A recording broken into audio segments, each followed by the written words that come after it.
یہ کہا کہ سلیمان علیہ السلام نے ہدہد کو کہا کہ بھائی تو نہیں آئے گا نا تو میں تیری گردن اڑا دوں، تو صحیح معقول عذر پیش کر ورنہ میں تجھے ذبح کر دوں گا۔ تو سلیمان علیہ السلام نے نظام مملکت چلانا تھا، تو دیندار آدمی کو بھائی غصہ بھی آ سکتا ہے، وہ دھمکیاں بھی دے سکتا ہے، وہ گھر بسانے کی کوشش کرتا ہے، کبھی گھر بس جاتا ہے کبھی گھر ٹوٹ جاتا ہے، وہ لوگوں کی کاؤنسلنگ کر کے گھر جوڑنے کی کوشش کرتا ہے، لیکن اسی چکر میں بعض دفعہ اپنا گھر برباد ہو جاتا ہے، ایسے بھی بہت کچھ ہوتا ہے۔ تو اس کا یہ مطلب نہیں ہے کہ اب آپ بدتمیز بن جائیں، آپ گھر میں جا کے بیوی سے ٹیڑھے لہجے میں بات کریں، بولیں دیندار آدمی کو مفتی صاحب نے کہا غصہ بھی آتا ہے تو مجھے غصہ آ رہا ہے۔ سمجھ میں آ رہی ہے بات؟ مجھے بہت غصہ آ رہا ہے کیونکہ یہ نیچرل ہے، نیچرل پروسیس ہے۔ بیوی پہ غصہ آنا کیا ہے؟ یہ کیا ہے؟ نیچرل۔ میں اس طرح کا دیندار نہیں مجھے غصہ ہی نہ آئے، لہٰذا تمیز سے بات کرو۔ سمجھ رہے ہو؟ لاتیں مارنا شروع کر دیں، چیزیں اٹھا اٹھا کے پھوڑنا توڑنا شروع کر دیں، یہ مطلب نہیں ہے بھائی۔ مطلب یہ ہے کہ اصل تو اخلاق ہی ہیں جو اللہ رسول نے بتائے ہیں، لیکن کبھی کبھار اس کے خلاف بھی ہوتا ہے، یہ ہر گھر میں ہوتا ہے۔ کبھی کبھار لڑائی بھی ہوتی ہے، یہ ہر گھر میں ہوتی ہے۔ جن کے نہیں ہو رہی وہ اپنا دماغ کیا کرائیں، یا تو بہت ہی نیک ہیں جو آج کل ہوتے نہیں ہیں، یا پھر اس کا مطلب ہے کوئی ٹیکنیکل قسم کا۔ جہاں جذبات ہوں گے لڑائی ہوگی، جہاں جذبات لیس زندگی ہوگی وہاں میاں بیوی میں بڑھاپے میں پھڈا نہیں ہوتا۔ کبھی دیکھا دادا دادی بلا وجہ بیٹھ کے 90 سال میں لڑ رہے ہوں، بیٹھے ہوئے ہوتے ہیں آرام سے، وجہ کیا ہے؟ جذبات کیا ہو گئے، اب لڑ کے کیا کرنا ہے بھائی۔ جہاں محبتیں ہوں گی لڑائیاں بھی ہوتی ہیں، پڈے بھی ہوتے ہیں، جھگڑے بھی ہوتے ہیں۔ تبھی تو گوروں میں آپس میں لڑائی نہیں ہوتی، کیونکہ محبت ہی نہیں ہے۔ لوگ کہتے ہیں یورپ امریکہ میں بالکل لڑائی نہیں ہے، ایکچولی سب رسپیکٹ دے رہے ایک دوسرے کی، آئیے تھینک یو، اس طرح کا سیٹ اپ چل رہا ہے۔ ابے تمہارے بچا کیا ہے تمہارے پاس لڑنے کے لیے؟ میرے سامنے نا گورے کی تعریف کرنے سے پہلے 100 دفعہ سوچا کرو، بلا وجہ نہیں، کچھ ہے ہی نہیں نا۔ اس کی مثال ایسے جیسے عربوں میں ایک تکبر ہے قوم پرستی کا، یہ نظر آتا ہے، نحن العرب، ہم عرب ہیں۔ لوگ کہتے ہیں گوروں میں یہ نہیں ہے، گوروں میں قومیں کہاں ہیں؟ سارا سیٹ اپ ہی برباد ہو گیا، کون سے نسب پہ فخر کرے گا؟ کلچر ہی کی ایسی کی تیسی ہو گئی، تو جہاں کلچر ہوتے ہیں وہاں کبھی تکبر ہوتا ہے کبھی شکر ہوتا ہے۔ اور جب تک مثال نہیں دیں گے بات سمجھ میں آتی نہیں۔ دیکھو ایک آدمی کے پاس لینڈ کروزر ہے، بے شمار دولت ہے، اور کالر اوپر کر کے گھوم رہا ہے، تکبر آ گیا نا اس میں۔ تو ایک غریب آدمی کہہ رہا ہے جس کے پاس کھانے کو روٹی نہیں ہے، رکشا بھی نہیں ہے، وہ کہہ رہے میرے اندر تکبر نہیں ہے، الحمدللہ، غرور تکبر میں نے کبھی بھی نہیں کیا۔ اور اس کو دیکھو، اس کے کالر اوپر کر کے گھوم رہا ہوتا ہے، تکبر ہے۔ تو لوگ کیا کہیں گے؟ تیرے پاس تکبر کے لیے ہے کیا؟ اس جیسی دولت ہوتی پھر تکبر نہ کرتا، ہم سلوٹ کرتے یار۔ تو گوروں کے پاس کچھ سسٹم ہی نہیں، کوئی خاندان بچے ہی نہیں ہے، کوئی روایات سارے ایک جیسے اسکولوں میں پڑھتے ہیں، سارے ایک جیسے لا کو فالو کر رہے ہوتے ہیں، کوئی خاندانی روایات ہی نہیں ہے کہ ہماری پرمپرا ہے کہ بھائی بہنوں کو کھلاتے ہیں، شوہر بیویوں کو کھلاتے ہیں، ہوتا ہے نا ہماری، تو ہماری خاندانی روایات ہیں، ہم ابا کی خدمت کرتے ہیں، ہمارے یہاں چاچا اور ابا جو ہے نا سب ایک ہی جیسے سمجھے جاتے ہیں، اور بھائی کا بھی وہی احترام ہے بڑے بھائی کا۔ یہ تو روایات ہوتی ہیں، تو پھر تکبر بھی آتا ہے، کبھی شکر آتا ہے کبھی تکبر آتا ہے۔ تو عربوں کا تو ایک روایات ہے بھائی، ایک مذہب ہے، خاندان ہے، اس میں جو نیک لوگ ہیں وہ شکر ادا کرتے ہیں، جو بگڑے ہوئے ہیں وہ تکبر میں آ جاتے ہیں۔ عربوں میں سارے متکبر بھی نہیں ہوتے، بہت سے متواضع بھی ہوتے ہیں۔ تو گورے کی مثال نہ کمپیئر نہیں کیا کرو ان چیزوں میں، ان کی بیچاروں کے پاس کلچر بلچر ہے ہی نہیں۔ اب گوروں میں میاں بیوی میں بھی بہت کم جھگڑے ہوتے ہیں، پتہ ہے آپ کو؟ ہوتے ہی نہیں، جھگڑے کی کوئی چیز ہے ہی نہیں کم بختوں کے پاس۔ نہ گورے نے گیس کا بل دینا ہے، نہ بجلی کا بل دینا ہے، نہ بیوی کو چائے پلانی ہے اس نے اپنے خرچے پہ، نہ اس نے بچوں کی، بچے ہی نہیں ہیں تو بچوں کی ٹینشن کہاں سے ہو گئی؟ تو گھر میں سکون نہیں ہوگا میرے بھائی، کوئی ٹینشن نہیں ہے، کسی قسم کا کوئی ریلیشن ہی نہیں ہے۔ اچھا لوگ کہتے ہیں جب نہیں ہے ٹینشن تو پھر ہم بھی وہی بھائی لائف کیوں نہیں لے کر آئے، ہم بھی ٹینشن ختم کریں۔ او بھائی یہ خود بہت بڑی ٹینشن ہے کہ آپ کی محبتیں ہی ختم ہو گئی ہیں جو سکون کا ذریعہ بنتی، محبتیں سکون کا ذریعہ بنتی ہیں، ریلیشن سکون کا ذریعہ بنتا ہے، کچھ اس کے تھوڑے تھوڑے سائیڈ افیکٹ بھی ہوتے ہیں۔ انہوں نے سائیڈ افیکٹ ختم کرنے کے چکر میں ریلیشن ہی ختم کر کے، یہ خود ایک بہت بڑی ٹینشن۔ اس کی مثال ایسے ہے ایک آدمی کھانا کھاتا ہے, اس کو پھر نیند آتی ہے, کہتا ہے یار فریش نہیں رہتا میرا دماغ کیونکہ میں کھانا کھاتا ہوں نا, اور پھر مجھے بیت الخلا بھی جانا پڑتا ہے, کبھی کبھار قبض بھی ہو جاتا ہے, کھانا ہی چھوڑ دو. تو قبض کی ٹینشن بھی ختم, جو بار بار نیند آ رہی تھی وہ ٹینشن بھی ختم. لیکن یہ کم ٹینشن ہے کھانا نہ کھانا, جو ہر وقت ایک ٹینشن رہے گی, ایک کھانے کی ضرورت رہے گی. 10 ٹینشنوں سے آپ نے اپنے آپ کو بچا کے ایک اتنی بڑی ٹینشن میں ڈال دیا کہ وہ تمام ٹینشنوں پہ حاوی ہے. انگریز کی زندگی ٹینشن فری ہے, لیکن کیوں ٹینشن فری ہے؟ اس لیے کہ ریلیشن اور محبتیں ختم. یہ خود ایک بہت بڑی ٹینشن ہے, کیونکہ انسان کو اللہ نے انڈیویجول نہیں بنایا رہنے کے لیے. انسان ان مخلوقات میں سے ہے جو جتھے اور گروہ بنا کے رہتے ہیں. ان میں باپ بھی ہوتا ہے, ماں بھی, خالہ بھی, پھوپھی بھی, نانی بھی, دادی بھی, بھتیجے بھی, بھانجے بھی, بہویں بھی, داماد بھی. اس میں گروپ میں اللہ نے انسان کو بنایا ہے. تبھی تو اللہ نے انسان کی نیچر بیان کی ہے, فَجَعَلَهُ نَسَبًا وَصِهْرًا, ہم نے تمہیں پانی سے بنایا اور ددیال اور ننیال والا بنایا, ہم نے تمہیں سسرال والا بنایا. تو یہ خدا نے بنایا ہے. اب جو ددیال ننیال سسرال والا نہیں ہوگا تو نیچر سے ہٹ گیا نا وہ, تو نیچر سے ہٹ کے سکون ملے گا یا یہ بے سکونی کی طرف جائے گا؟ وہ کیا ہو گیا بھائی جان؟ تو نیچرل لائف تھوڑی رہی ہے اس کی. پھر وہ تو ایک انسان ہے بس, نہ اس کا کوئی ریلیشن ہی نہیں ہے, کوئی قربانی کا جذبہ ہی نہیں دوسرے کے لیے. تو انگریز کی میاں بیوی سے کس بات کی لڑائی ہو؟ ہاتھ تک ہوتی پھر بھی ہے, کمال کی بات یہ لڑنے کے لیے کچھ بھی نہیں ہے, پھر کس بات پہ لڑ رہے ہو یار؟ ہمارے ہاں لڑائی ہو تو سمجھ میں آتا ہے, وجہ اس کی ایک ریلیشن ہے, اور صرف خالی پیلی کی آئی لو یو نہیں ہے, بلا وجہ کا ریلیشن. گورے بھی ویلنٹائن ڈے پہ اپنی محبوبہ کو پھول پیش کرتے ہیں. ہماری یہاں خواتین کو شکایت ہوتی ہے میرا میاں پھول نہیں پیش کر رہا. بھائی اس کو اپنی محبت کے ثبوت کے لیے پھولوں کی ضرورت بولو نہیں, وہ اس سے زیادہ ایک ویلڈ ثبوت پیش کر رہا ہے, بہت ہی اسٹرانگ ثبوت پیش کر رہا ہے کہ تم میری سچی مچی میں وائف ہو. اس کا ثبوت یہ تھا, اس نے مہر, اس نے گھر کا انتظام کیا. گیس بجلی کا بل کون دے رہا ہے؟ تمہارا. پھر وہ ابیوزو لینگویج آ جائے گی, بیگم کو کہتے ہیں تمہارا باپ دے رہا ہے, لیکن یہ بالکل مناسب نہیں ہے اس اسٹائل میں بات کرنا. بچے پریگننسی کے پہلے دن سے لے کے بچے کی ولادت اور جب تک بڑا نہیں ہو جاتا, ساری ٹینشن کون اٹھا رہا ہے؟ باپ اٹھا رہا ہے. آخری دن تک, حتیٰ کہ بیٹیوں کی شادی کے بعد کی ٹینشن بھی اٹھا رہا ہے وہ, کہ داماد صحیح سلوک کر رہا ہے کہ نہیں کر رہا. اور کیا ثبوت چاہیے بھائی؟ گورے کے پاس یہ تمام چیزیں نہیں, لہذا وہ لڑتے نہیں ہیں. ویلنٹائن ڈے پہ اپنی وائف یا گرل فرینڈ یا جو بھی ان کی, وہ بھی بڑے تکلفات ہیں اس میں. تو ایک عدد اس نے پھول پیش کر دیا, اور وہ بھی پتہ نہیں اس کے خرچے سے ہی نہ لے کے کیا ہو. یہ بھی اتنا خرچہ, گورا اب کتنا بڑا دل رہا نہیں ہے اس کا. تو کیا پھڈا کیری ہے کیا اس کے پاس؟ ہمارے نانا سے جب کوئی پوچھتا تھا کہ آپ کے گھر میں خیریت ہے, وہ کہتے تھے خیریت کم بختوں کے ہاں ہوتی ہے. صحیح ہے نا, جن کے کوئی ہو ہی نہیں. ہمارے تو بہو ہیں, داماد ہیں, بیٹے ہیں, پوتے ہیں, پوتیاں ہیں, بیٹیاں ہیں. تو کبھی کسی کے سر میں درد ہے, کبھی کسی کا موڈ آف ہے, اس کو منانے میں لگے ہوئے ہیں. کبھی کوئی بے روزگار ہے, وہ صلواتیں سن رہا ہے, تو آگے سے ایک دن اس نے بھی سنا دی.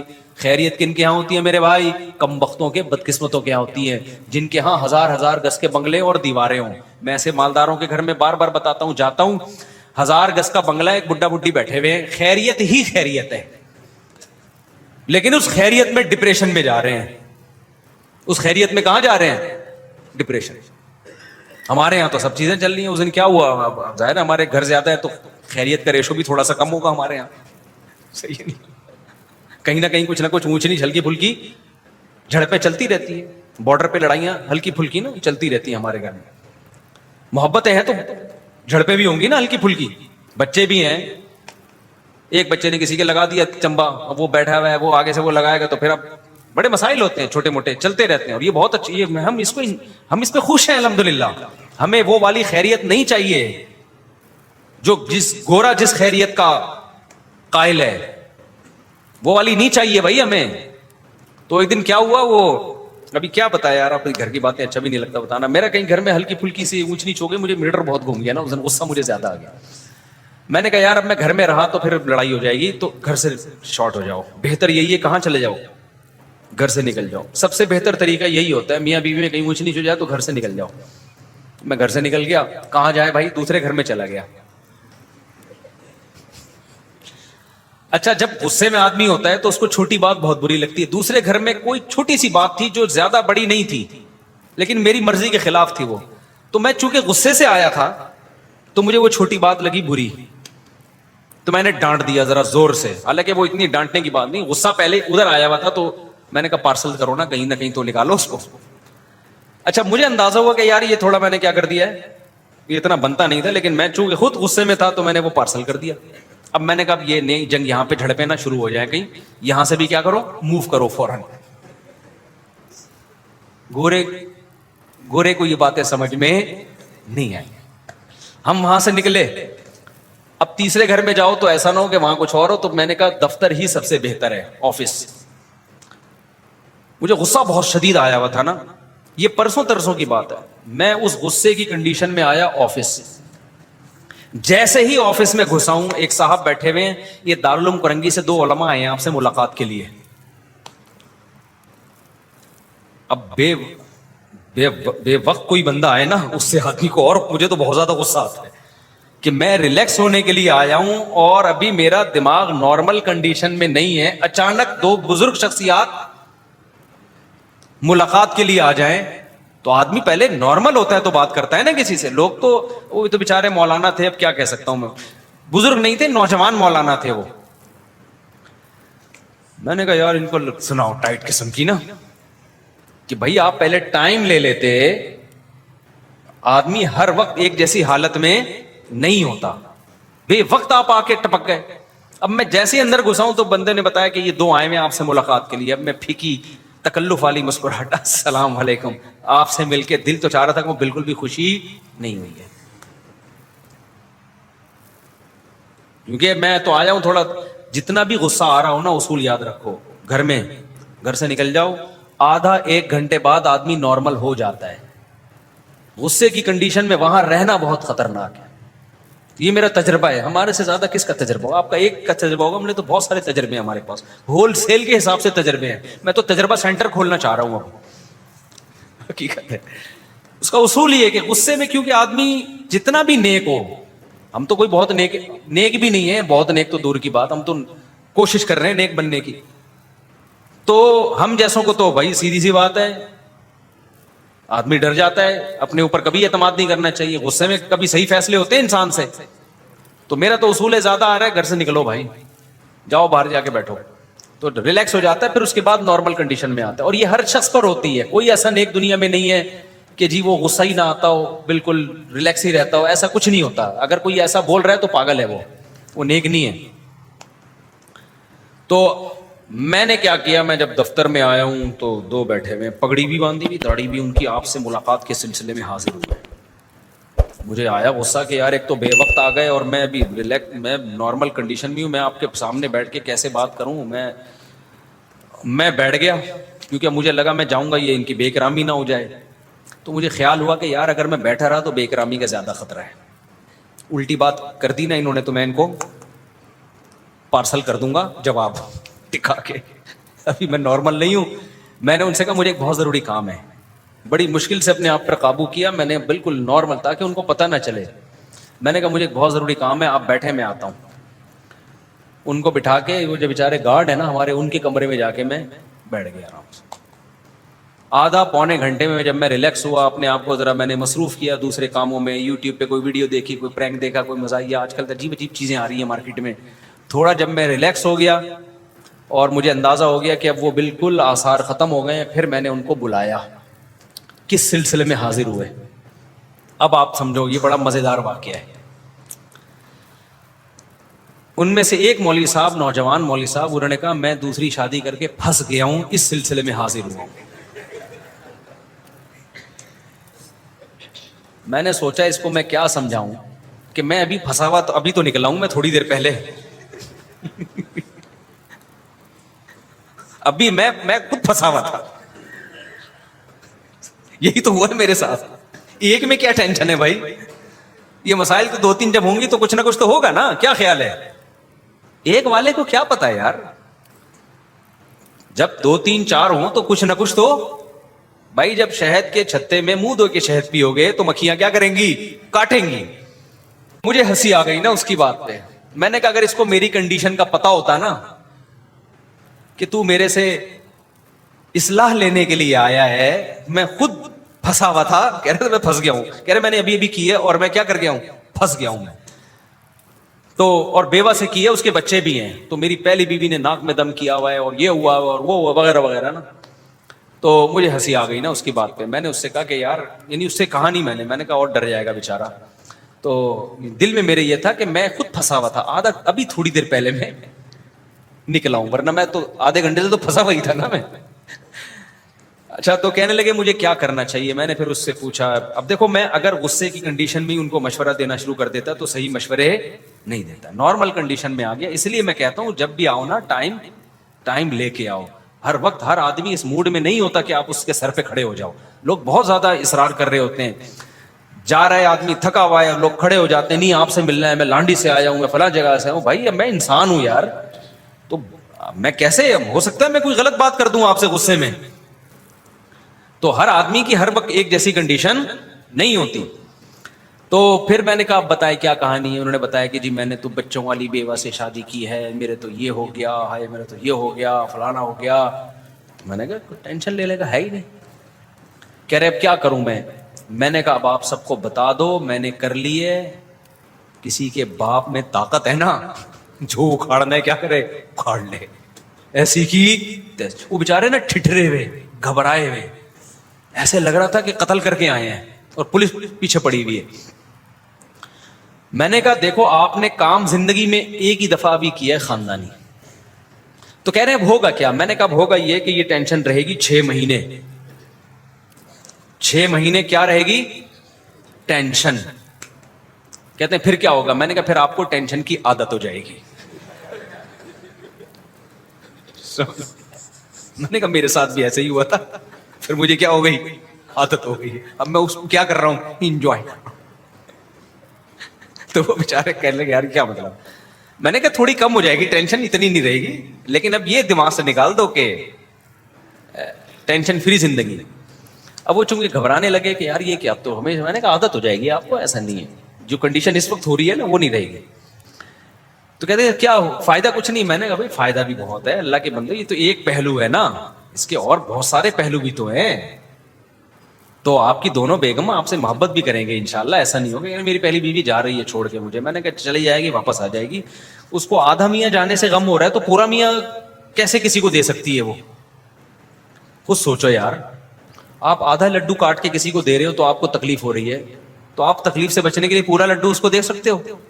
میں نے کہا آپ کی فرسٹ وائف کو تکلیف ہوئی ہے کہ میرا آدھا میاں کسی اور کا ہو گیا, تو کیا غصے میں وہ بقیہ آدھا بھی دے دے گی اس کو؟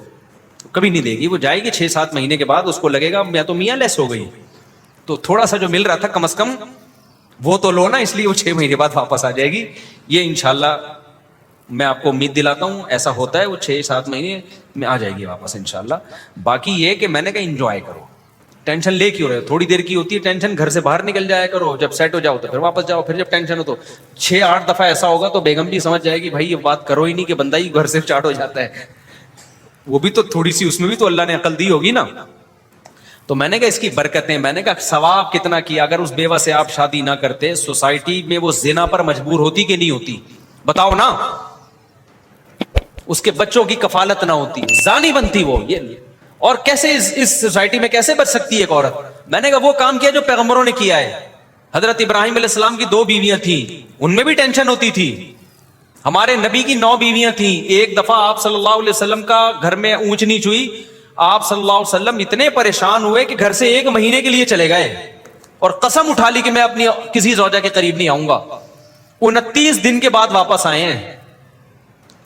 تو صحابہ نے کہا یا رسول اللہ آپ نے تو 1 مہینے کی قسم اٹھائی تھی. فرمایا مہینہ 29 دن کا ہے. ٹھیک ہے, مہینہ کتنے دن کا ہے, 29. چاند نظر آ گیا تھا, فرمایا 1 مہینے کے تو 29 دن کا مہینہ ہے. تو ہمارے پیغمبر سے بڑا کون ہو سکتا ہے. اس کے بعد بھی آپ نے کہا کہ بھائی کبھی نبی نے ایسے کہا کہ میں نے 9 بیویاں رکھی تو میرا تو تجربہ ہے بھائی نہیں کرو اس زمانے میں, یہ بالکل بھی مناسب بولو نہیں ہے. کبھی کہا نبی نے. فرمایا حبب الی النساء والطیب, اللہ نے میری نظر میں عورت کو محبوب بنا دیا ہے, یعنی نکاح کو. سب سے اٹریکٹیو چیز اللہ نے مرد کے لیے کس کو بنایا؟ عورت کو. بے شک 20 ٹینشنیں دے, خدا کی قسم اس کے بغیر گزارا نہیں ہے. وہ جو سکون ملتا ہے وہ ٹینشنوں سے زیادہ ملتا ہے. سمجھ میں نہیں آ رہی میرا خیال ہے بات. محبت بھی تو ملتی ہے. عورت جتنا شوہر سے محبت کرتی ہے اتنا کسی اور سے کرتی ہے محبت. یہ محبت آپ کو بیوی سے ملے گی, کسی اور سے. اور لڑتی بھی تو محبت ہی کی چکر میں ہے. تو یعقوب علیہ الصلوۃ والسلام نے 2 شادیاں کی. دوسری بیوی کے جو پہلی وائف کے جو بچے تھے انہوں نے دوسری وائف کے بچے کو کنویں میں ڈال دیا یوسف علیہ السلام کو. کیسے خطرناک سائیڈ افیکٹ سامنے آئے نا دوسری شادی کے. کیا ہو گیا بھائی آپ لوگوں کو؟ یعقوب علیہ السلام کی جو پہلی وائف کے بچے تھے انہوں نے دوسری وائف کے بیٹے کو, سوتیلے بھائی کو, اٹھا کے کہاں ڈال دیا؟ کنویں میں. کس قدر خطرناک سائیڈ افیکٹ سامنے آیا نا دوسری شادی کا.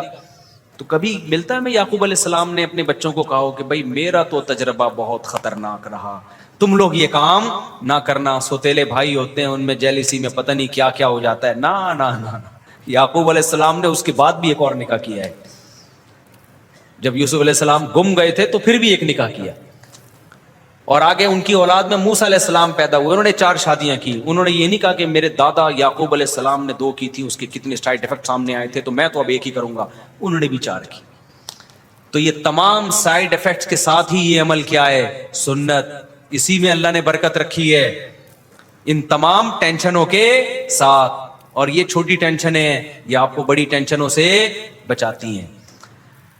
نہیں آئی بات سمجھ میں تو کر کے دیکھ لو, اور تو دیکھو پھر آپ کو لگے گا کہ یار اس میں فائدے زیادہ ہیں, ورنہ وہی خیریت ہے. پھر دیکھو بالکل ٹینشن فری تو ایک بھی نہ کرو پھر شادی, وہ پھر گورے والی لائف ہے. تو کوئی جھگڑا نہیں ہوتا ان کا, کوئی پھڈا نہیں ہوتا, لیکن لٹکتے ہیں بےچارے ڈپریشن میں جا کے. آخر میں خودکشیوں کے ریشو بہت ہیں زندگیوں میں, کسی کو کسی پہ وہاں اعتماد نہیں ہے. اب جو لبرل طبقہ ہمارا وجود میں آ رہا ہے نا, شادی کر کے بھی بیوی پہ اعتماد نہیں ہوتا, پتہ نہیں کہاں کہاں چکر چل رہا ہے. عورت کو شوہر پہ اعتماد نہیں ہوتا, پتہ نہیں کہاں کہاں چکر چل رہا ہے اس کا.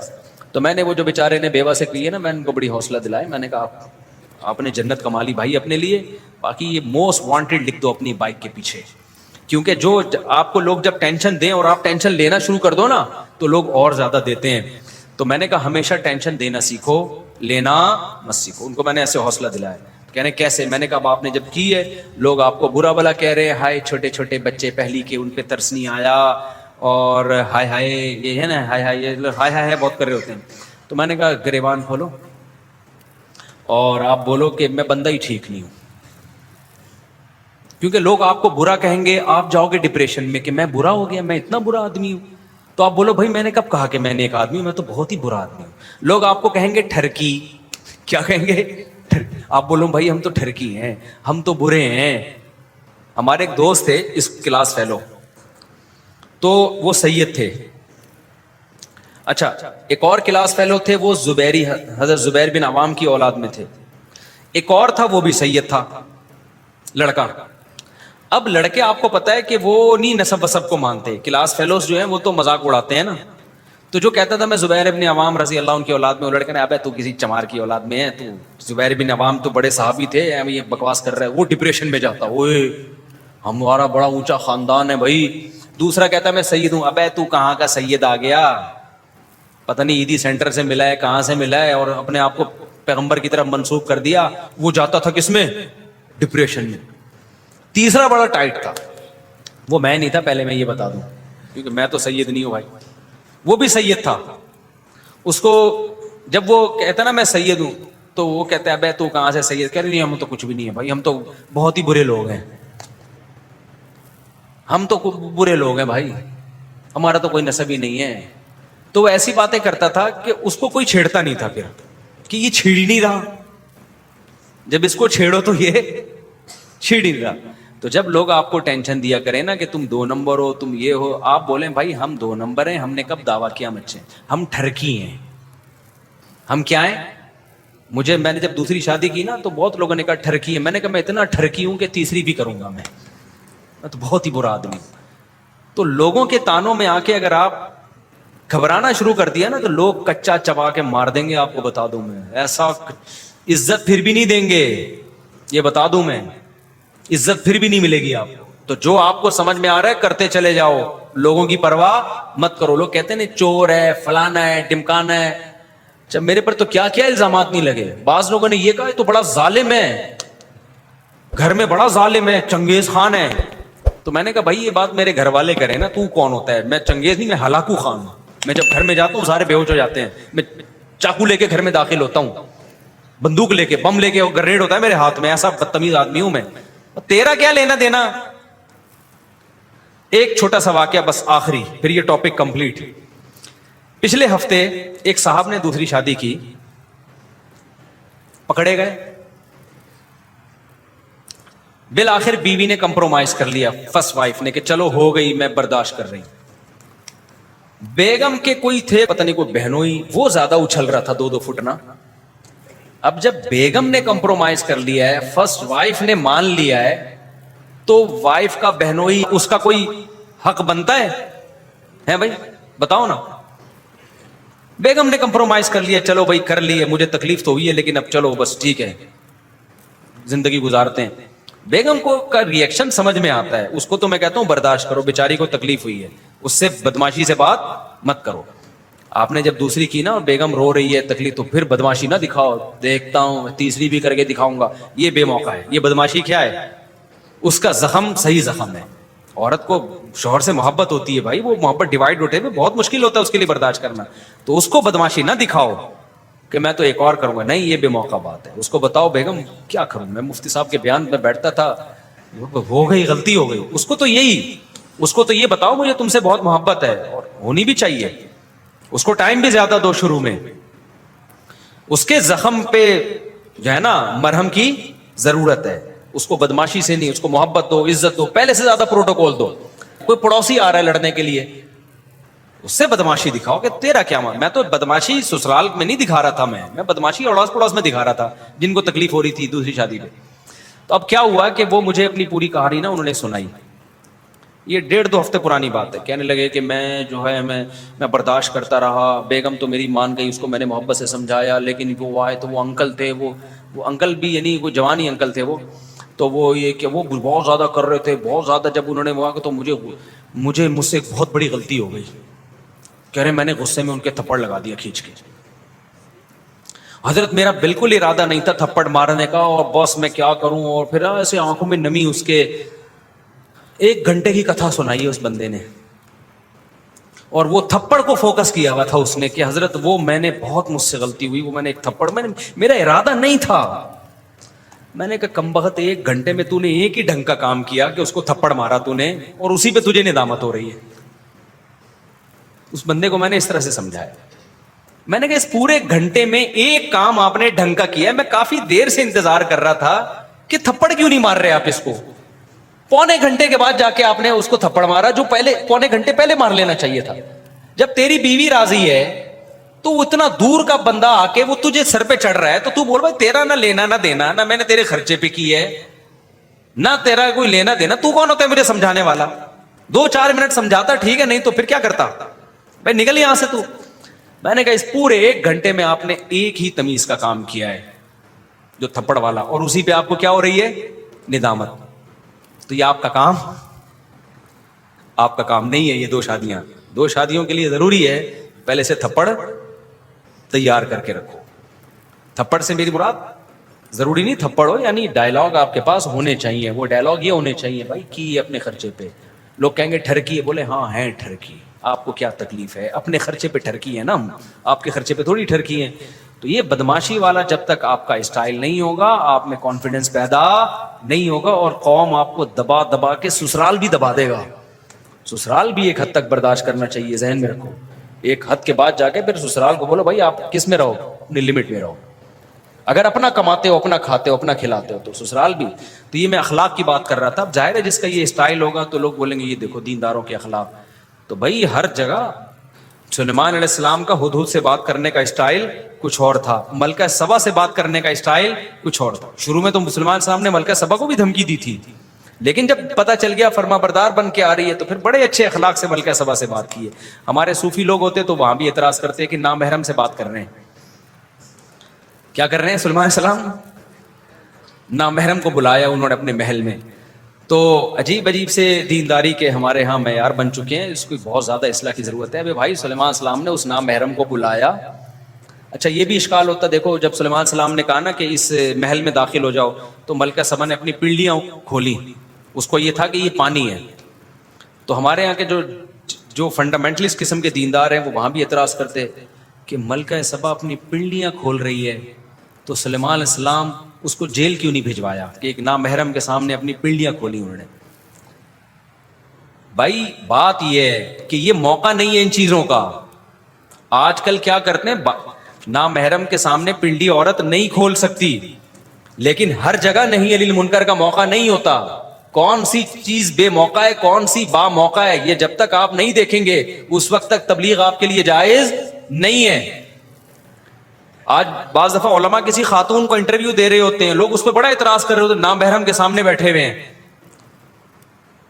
بھائی نامحرم کے سامنے بند کمرے میں جمع ہونا حرام ہے. نامحرم کے سامنے اوپنلی اگر کوئی بیٹھا ہے اور کسی مسلک سے بیٹھا ہے تو پردہ تو عورت پہ فرض ہے, مرد پہ تھوڑی فرض ہے پردہ. تو اس میں بھی لوگ بڑا اشکال کرتے ہیں. تو یہ سب چیزیں دین کے علم کی کمی کی وجہ سے. خیر بات بہت زیادہ لمبی ہو گئی, تو وہ خیریت کا ذہن میں رکھیں کہ گوروں کے ہاں جو خیریت ہوتی ہے نا, اس خیریت سے آپ بالکل بھی متاثر. دیکھو میں اس دن کتنی ٹینشن میں تھا, اگر میری شادیاں نہ ہوتی تو وہ ٹینشن نہیں ہوتی, لیکن میں آپ کو بتاؤں شادیاں نہ ہوتی تو یہ خوشی بھی نہ ہوتی جو آپ کو نظر آ رہی ہے. وہ ٹینشن کم ہے جو کبھی کبھار ہوتی ہے, جو انسان کو خاندان سے, جس کو ہندی میں پریوار کہتے ہیں, اولاد ملتی ہے, بیگمات ملتی ہیں, سسرالز ملتے ہیں, اور آپ کو ایک پورا ریلیشن ملتا ہے. یہ خوشیاں ان چند سائیڈ افیکٹ پہ بھاری نہیں بلکہ بہت زیادہ بھاری ہیں. اس لیے اسلام کے حکم کو فالو کرو. چھوٹی موٹی ٹینشنیں ہر گھر میں ہوتی ہیں, وہ چلتی رہیں گی ہمیشہ. سمجھتے ہو کہ نہیں سمجھتے ہو؟ دلیل جو ہے نا اس کی دو قسمیں ہیں. کتنی؟ یہ میرا بیان اگر کوئی غیر مسلم سن لینا تو انشاءاللہ اس کو فائدہ ہوگا, جو ایمان بھی لے کر آتے ہیں. اور آپ کو اس لیے بتا رہا ہوں کہ ایمان کیا ہو جائے, مضبوط ہو جائے. کیونکہ آج کل سیکولر قوتیں بہت کام کر رہی ہیں, یونیورسٹیوں میں بیڑا غرق کر رہی ہیں. دوسری دلیل کی کتنی قسمیں ہیں؟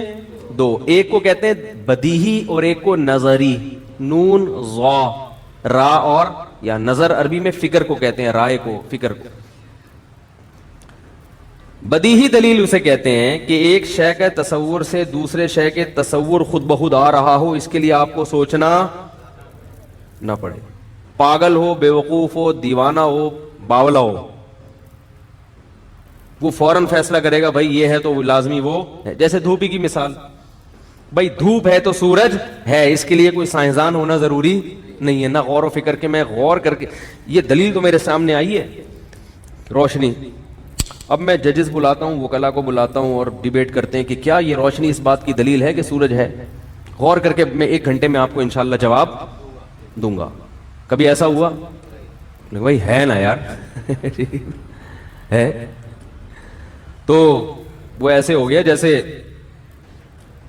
ایک آدمی نے کسی کو بتایا کہ وہ بغیر وضو نماز پڑھتا تھا.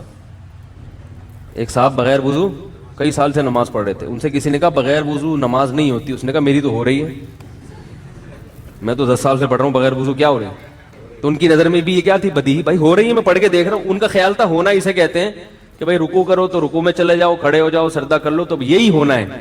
ٹھیک ہے, تو یہ بھی ایک قسم ہے. خیر بدیہی کا مطلب یہ تو ایک لطیفہ تھا کہ بالکل واضح طور پر آپ کہیں کہ بھائی, یعنی دلیل سے فوراً دماغ مدلول کی طرف چلا جائے. دلیل کی دوسری قسم ہے نظری. نظری کا مطلب تھوڑا سا دماغ استعمال. ایک تو جب بھی میں یوں کرتا ہوں نا مجھے ایک لطیفہ یاد آتا ہے, کیا کروں, وہ بار بار آپ سن چکے ہیں, وہی ٹرین والا قصہ نا. 2 آدمی جا رہے تھے, ایک کراچی کا تھا, ایک کہیں گاؤں دیہات کا تھا. یعنی کراچی کا مطلب کوئی شہری بندہ تھا. تو وہ اس سے جو ہے نا سامان نہیں اٹھتا. جب بھی وہ کراچی والا برتھ پہ سامان رکھنے کی کوشش کرتا, وزن زیادہ تھا, اٹھتا نہیں. تو وہ ایک پنجاب کے کسی دیہاتی تھا, وہ فوراً اٹھا کے رکھ دیتا اور اس کو تانا دیتا, لسی پیا کرو لسی, یعنی تمہارے بازو میں تو جان ہے نہیں. پھر کوئی چیز اٹھا کے رکھنی ہوتی, وہ کراچی والے سے اٹھتی نہیں, پھر وہ کہتا ہے لسی پیا کرو, اٹھا کے رکھ دیتا ہوں لسی پیا, تانے بار بار نا, ہر چیز پہ تانے. اب اس کو یہ شاطر دماغ نا, اس کو بہت بےزتی ہو گئی ہے. تو اس نے اس سے کہا, ایک ایسی ہی نا ڈرامہ کرنے لگا کہ یہ ویٹ نہیں اٹھ رہا مجھ سے, تو اس نے اٹھا لیا, کہاں رکھنا ہے, تو ٹرین نہیں کھینچتے ہیں زنجیر, تو ٹرین رک جاتی, کہاں ادھر لٹکا دو. اس نے لٹکا دیا اور پھر تانا دیا لسی پیا کرو لسی. ٹرین رک گئی, گارڈ آیا, جرمانہ, بھائی کس نے روکی ہے, بھائی اس نے روکی ہے جو لسی والا ہے نا. جرمانہ لیا, وہ چلا گیا. اب یہ کراچی والا اسے کہہ رہا ہے چائے پیا کرو چائے. ہر چیز جو ہے نا یہ ڈولوں سے نہیں ہوتی, کبھی کبھی تھوڑا دماغ بھی استعمال کرنا پڑتا ہے. جیسے چائے سے دماغ تیز نہیں ہوتا, یہ ذہن میں رکھیں.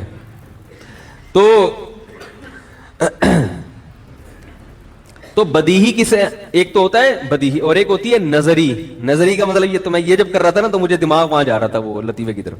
نظری کا مطلب وہ دلیل جو 100% مدلول کی طرف لے کر جائے, 100%, لیکن اس میں تھوڑا سا سوچنا پڑتا ہے, غور کرنا پڑتا ہے. غور کیے بغیر آپ وہاں تک نہیں پہنچ سکتے. جیسے اللہ کا وجود یا اللہ کی توحید, یہ دلیل نظری ہے بدیہی کی طرح, مگر حقیقت میں کیا ہے نظری. اس میں تھوڑا سوچنا پڑتا ہے, تبھی امتحان ہے. بدیہی میں امتحان نہیں ہوتا, امتحان کس میں ہوتا ہے نظری میں. تبھی قرآن جگہ جگہ کہہ رہا ہے ان فی خلق السماوات والارض واختلاف اللیل والنہار لآیات لأولی الالباب الذین یتفکرون فی خلق السماوات والارض. زمین اور آسمان کی پیدائش میں, دن اور رات کے بدلنے میں بڑی بڑی نشانیاں ہیں عقل مندوں کے لیے, جو آسمانوں اور زمین کی پیدائش میں تفکر کرتے ہیں, غور و فکر کرتے ہیں. یہ نہیں فرمایا یفکرون, فکر کرتے ہیں, یتفکرون. ایک لفظ ہے فکر اور ایک ہے تفکر.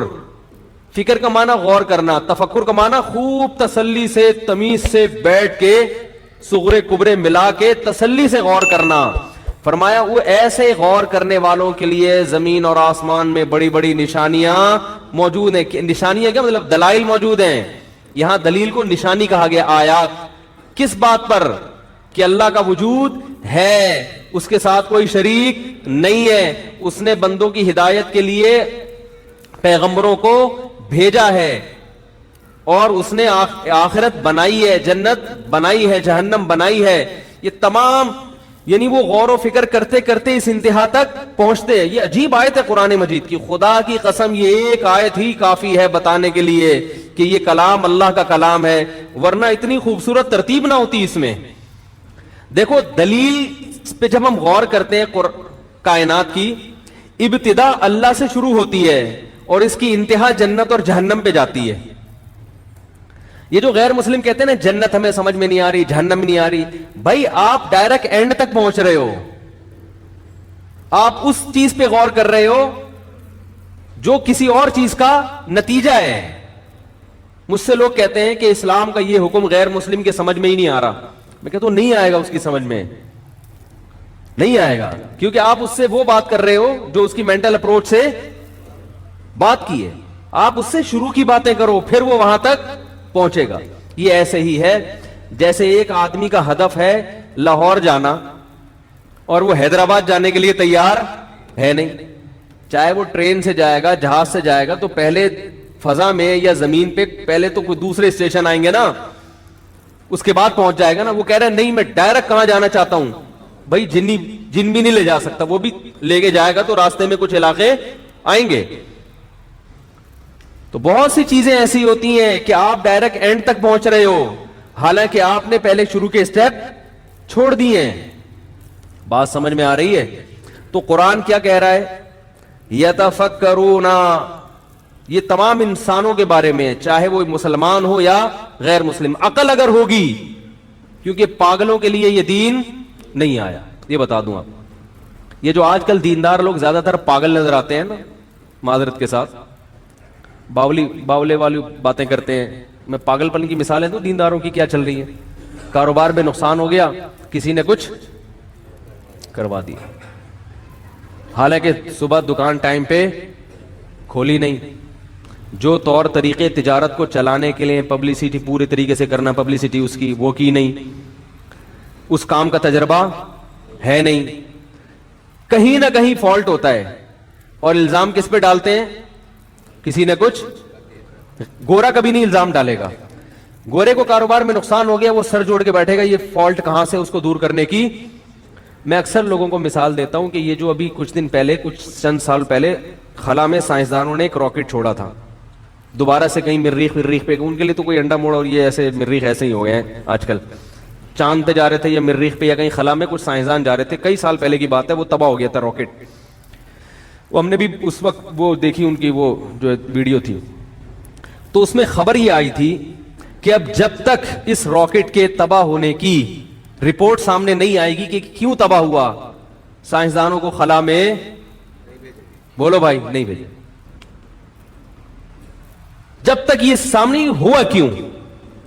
تو میں نے ساتھیوں سے کہا کہ اگر یہ مسلمان سائنسدانوں کے ساتھ ہوتا جن کے دین نمازی بھی ہوتے, وہ کہتے کہ کسی نے کچھ, بولو بھائی, کر دیا, لہذا دوبارہ بھیجو سورہ یاسین کا ختم کروا کے.